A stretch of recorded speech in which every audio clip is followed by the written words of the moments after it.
আসসালামু আলাইকুম সবাইকে। আমাদের প্রত্যহিক জীবনে এবং যারা নতুন দাম্পত্য জীবনে রয়েছেন বা যাদের দাম্পত্য জীবনের বয়স প্রায় ৮-১০ বছর হয়ে গেছে, সেখানে আমাদের দাম্পত্য জীবনের একটা অন্যতম প্রবলেম হইল মোবাইল ফোন, আমাদের অ্যান্ড্রয়েড ফোনটি।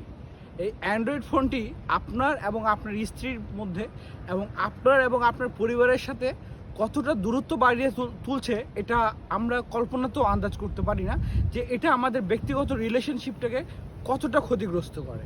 এবং ওভারঅল আরেকটা ব্যাপারে, আমরা যখন দেখেন অল্প সময়ের জন্য নানান ব্যস্ততার ফাঁকে বন্ধুবান্ধবের সাথে যখন একটু সময়ের জন্য একসাথে বসতে পারি, আড্ডা মারতে পারি, তখনও আমরা কথা না বলে ফোনের মধ্যে ঢুকে থাকি।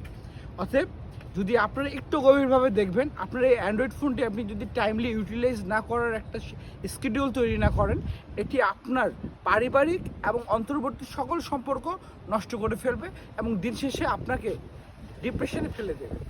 তো সবাই মিলে একসাথে আমরা অ্যান্ড্রয়েডটাকে অ্যাবিউজ পরিহার করি। ধন্যবাদ সবাইকে। আসসালামু আলাইকুম।